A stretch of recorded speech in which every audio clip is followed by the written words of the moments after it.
చేసుకుందాం. ముందుగా అరకిలో క్యారెట్ తీసుకుని పైన ఈ లేయర్ నేను పీలర్తో తీసేసుకున్నాను. ఇప్పుడు ముక్కలుగా కట్ చేసుకుంటున్నా. ఇట్లా సన్నగా కట్ చేసుకోవాలి, చిన్న చిన్నగా ముక్కలు.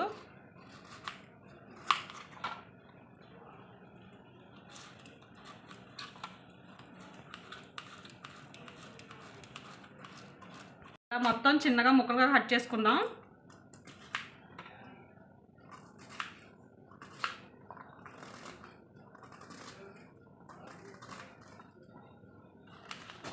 క్యారెట్ ఫ్రై చేసుకోవడానికి ఉల్లిపాయల ఇలా చిన్న చిన్నగా మొత్తం ముక్కలన్నీ కట్ చేసి పెట్టుకున్నాం. ఇప్పుడు పోపు పెట్టుకుందాం. పోపుకు కావాల్సిన వెల్లుల్లిపాయలు, జీలకర్ర, ఎండుమిర్చి, కరివేపాకు, ఆవాలు, పచ్చిశనగపప్పు, మినపప్పు. ముందుగా ముగ్గురు పెట్టుకుని 3 స్పూన్ల వరకు ఆయిల్ వేసుకుందాం. వెల్లుల్లిపాయలు, పచ్చిమిర్చి,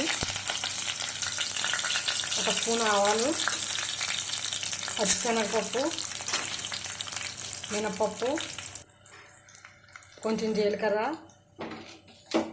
ఎండుమిర్చి, కరివేపాకు, కొంచెం పసుపు. పోపు ఎగిపోయింది. ఇప్పుడు మనం క్యారెట్ ముక్కలు వేసుకుందాం.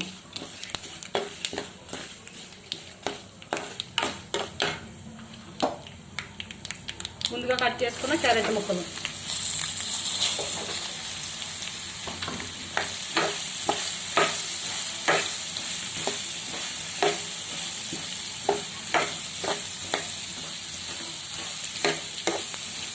కలిసేలా మొత్తం కలుపుకుందాం.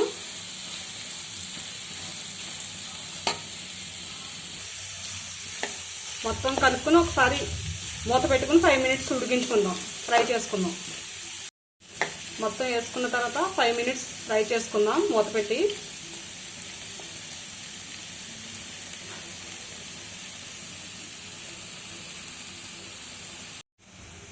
ఫైవ్ మినిట్స్ ఆగిన తర్వాత 1 స్పూన్ సాల్ట్, కొంచెం కారం వేసుకుందాం. మొత్తం ఒకసారి కలుపుకుందాం. మొత్తం కలుపుకొని 10-15 నిమిషాలు మూత పెట్టి ఫ్రై చేసుకుందాం. ముక్కలు బాగా ఉడుకుతాయి, క్యారెట్ ముక్కలు. మూత తీసుకుని చూసుకుందాం.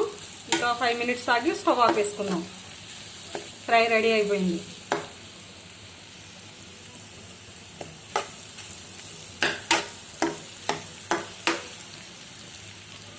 ముక్కలు మెత్తగా అయిపోయాయి. ముక్కలు మెత్తగా అయిపోయాయి. తక్కువ మంట మీద ఇంకో 5 నిమిషాలు వేయించుకుందాం. ఫ్రై రెడీ అయిపోయింది. ఇంకా మనం స్టవ్ ఆఫ్ చేసుకుందాం. క్యారెట్ ఫ్రై హెల్త్కి చాలా మంచిది. మీరు కూడా ట్రై చేయండి. Easy and tasty.